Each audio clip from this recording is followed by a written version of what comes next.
Samantha, yeah, over to you. Thank you so much. I'll just get the slide sharing going. Okay. I'm hoping everyone can see this slide. Right. So thank you so much, Tammy, for the intro. Right, so at the end of this 30 minutes, hopefully you'll know a few more things about how we can augment human memory through cognition-aware and AI-based systems. Hopefully you can take away some new perspectives and design insights on supporting cognitive abilities and experiences. So memory is the cognitive ability that we use every day. And however, our capabilities will eventually decline, and our adaptive nature of memory, in fact, could result in a few memory troubles. By 2030, like 1 in 6 of us will be 60 years or above. And with this, there'll be new requirements and opportunities. In my work, I focused on a type of memory called prospective memory. And we see that the majority of our memory troubles are related to prospective memory, forgetting to do intended actions in the future. So this could be forgetting to take a medication, bring items, or forgetting to bring items when you're leaving the house. And it affects our ability to perform many daily tasks, and it can affect our sense of independence.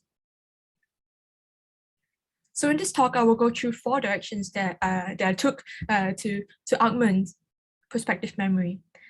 So one of them, so the first one, enhancing memory through memory training, and then the next one, encouraging receptivity to memory training. Third one, encouraging receptivity to memory assistance, and lastly, understanding opportunities for memory assistance. So just to give you a more visual overview, so my vision is to kind of use this biosignals like heart rate variability, skin conductance, eye movements to infer a few of our cognitive affective contexts, and so such as when we're calm, or maybe our intentions to recall something, and we use these to inform when and how to give memory training and memory assistance. And hopefully all these can be combined together to foster this next generation of memory augmentation technologies. And so the first area I looked at was in enhancing memory through memory training. And we use this technique called the when-then technique, or some people know it as implementation intentions. And it's known to strengthen prospective memory.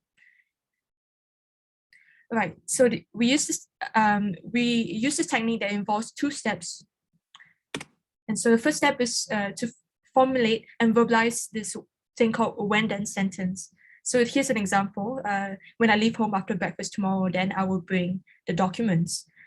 So this helps you to form stronger associations between the cues that you look out for. So when I leave home after breakfast tomorrow, and then the task that you intend to do, so bringing the documents. The second step is to visualize yourself actually performing this action, seeing the cues and performing your task. And so in a very initial step of my PhD, we developed like sort of an app that sort of facilitates, digitally mediates this technique. So just kind of a video screenshot of this. It's a very basic, text typing, and we try to formulate the sentence, ask them to formulate the sentence, and then take some time to visualize this intention. And just with this very basic, in a sense, implementation and facilitation of the technique, right? We can see initial studies show that users are more on time at completing a few of the memory tasks that we gave. And even in terms of like the feedback that we had from a few of the users, here, for example, this lady felt that it was actually helping her remember. And she was using it to adapting these techniques with other techniques in her life to remember things. And so another example would be this user who felt that it coached him to form stronger associations for remembering what he had to do. So with this, we kind of wanted to build more into this idea, and we wanted to see if we can encourage the receptivity to this memory training. And here we added the idea of using cognitive affective sensing. So the idea is that, okay, maybe we can detect low cognitive load or maybe a calm state via these biosignals, these physiological signals. So we use the E4 wristband device with biosignal sensors. And okay, and we developed a system called Prompto, and then for our case, we try to infer this state, right, through physiological signals of electrodermal activity, EDA, and heart rate variability. And this, when we sort of detected this, the system detected this, it gave you a prompt to start a memory training session. And over here, we just see that it guides you in the same when-then technique implementation intentions, but in a more chat-based interface. So let's look at the video on it. When you're relaxed and potentially more receptive, you'll receive a prompt to practice the memory technique. Starting session. Tell me a task that you intend to do. Check my emails. All right. In what situation are you thinking about doing this? Later this afternoon. Good. In what location would you need to remember this? At home. Prompto guides you to form a when-then sentence. When I arrive home, then I will open the computer to check my emails. And asks you to confirm when you have visualized yourself performing your tasks at a given situation and location. Right. Done. So we conducted a receptivity study on with older adults, and we prompted them at low cognitive load and high cognitive load. So we gave them 4 prompts per condition, and we just kind of mapped out their responses to the prompts. So these responses could be either start practice, start the memory training practice, to maybe ask it to try later. So it's like snoozing, and or another could be they ignore the whole thing altogether. And just to break this complex diagram down, so people started more practice. So there were more significantly more practice sessions in low cognitive load compared to high cognitive load. And another aspect that we found was that they were also significantly more responsive to the prompts. So they responded with start practice, or they responded with try later during high cognitive load during low cognitive load compared to high cognitive load. So we also did a field deployment of Prompto over 7 days. The main idea is to identify some of the challenges to deploying this in the wild, and also so we prompted them about at most two prompts a day, and then prompts were at least 5 hours apart, and we mainly looked at prompting that at low cognitive load. And here's an overview of some of their responses in the deployment. We see that the response rate wasn't as high as the receptivity study which was done in the lab, but we still do see that they were more likely to respond to prompts and start practice sessions. And we also see that most users appreciated the concept and found Prompto helpful. In the third direction, I looked at encouraging receptivity to memory systems. So the idea behind this is that, okay, now can we investigate how can we do so by sort of using cognitive influence and cueing. So I'll give you more explanation about this. So after the video. We present Kin Voices, where we explore the voices of friends and family in voice interfaces. From our surveys and interviews, the voices of friends and family were perceived as having higher co-presence, social presence, and telepresence. They were more persuasive, credible, and charismatic, and more likable, safe, and easier compared to common virtual assistant voices. As an example application, we designed a technology probe, Kin Voice. It is a voice interface that uses AI voice cloning tools to synthesize reminders in the voices of a friend or relative. Users tested Kin Voice in their homes for 2 weeks. The western entrance was built between 1275 and 1281. Alexa, ask Family Voice to play the reminder. This is for your reminder. At 2:55, visit my family. We derive implications for voice interfaces and design to rethink our notions of voice realism, using Kin Voices for personalized tasks, mixing the use of synthetic and real voices, and building on the attributes of Kin Voices. For more details, please refer to our paper.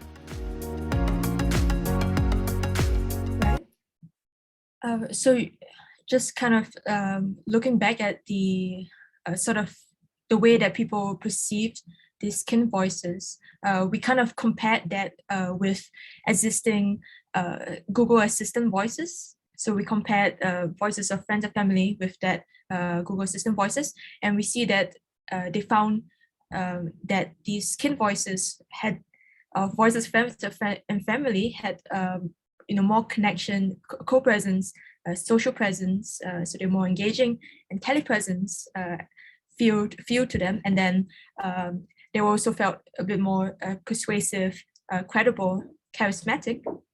They were also more likable and felt safer, more comforting. And then the last thing that we thought was quite interesting was that it actually felt more eerie than Google Assistant voices. And one of our discussion, or one of the things that we think could be happening here is because people don't expect voice interfaces to have voices of their friends and family. So that might be a possible explanation.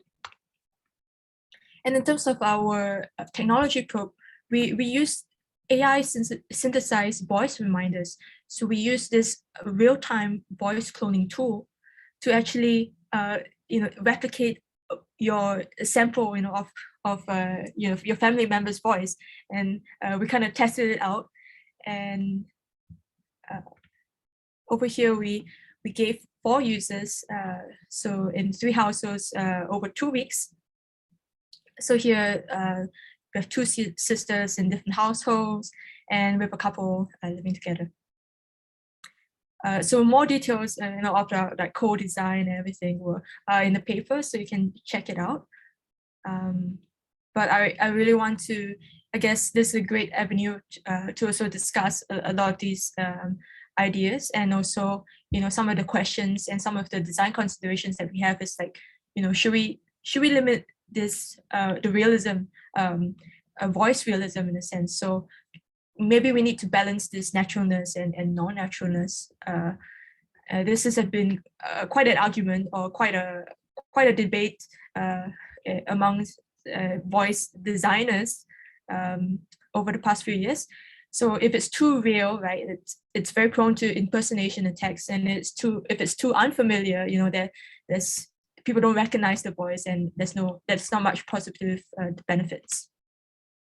Another thing that we want to look at is another thing that we can consider is matching the role of the kin with the content. the interactions.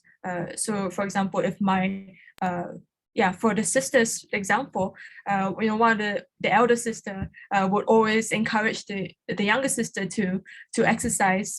She would call her up on her own, maybe every 3 times a week. But let's say if we can match, if this voice interfaces actually does match this role that the big sister has already played, right? This makes it much better and much more personalized.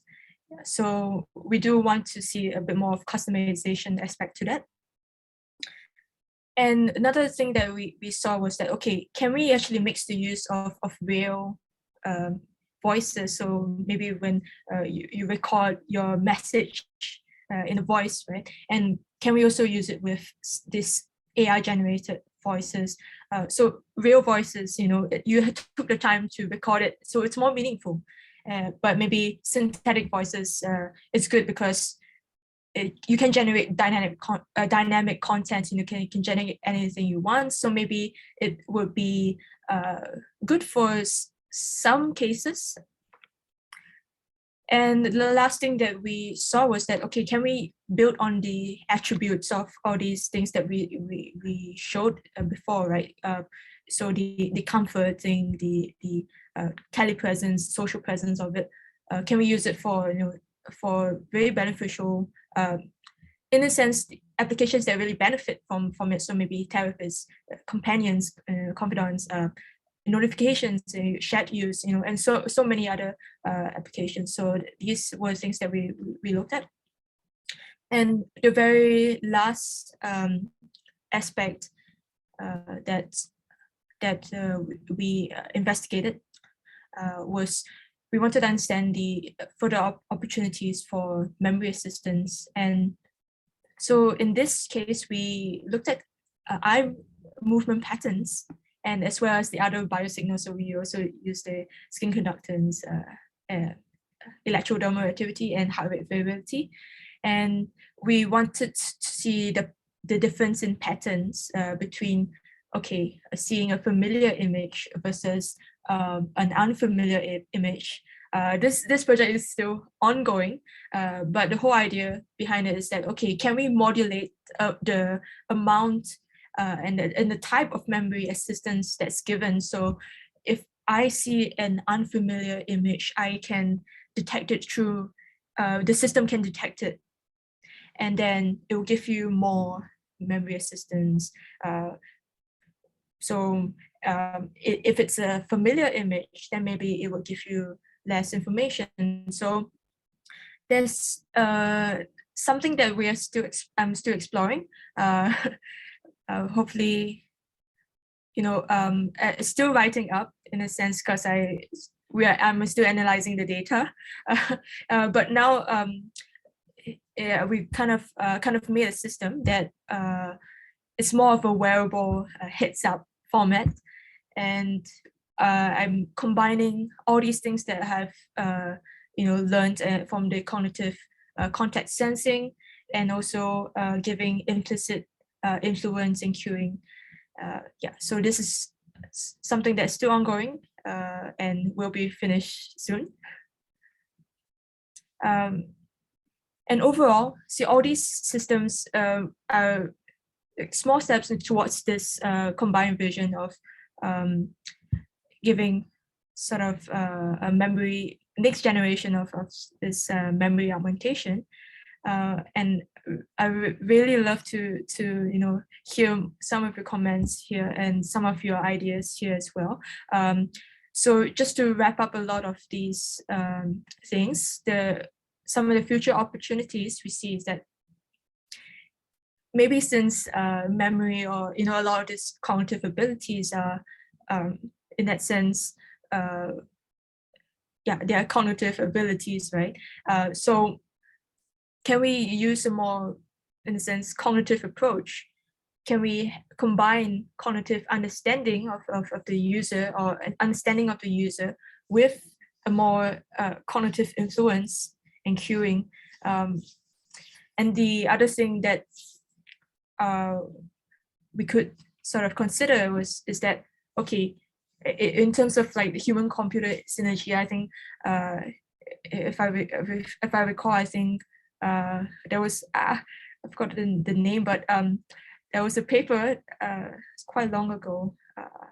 I will search it up later, but he sort of pitched the idea of a human-computer synergy in terms of memory, and part of it is actually giving sort of working with our internal memory.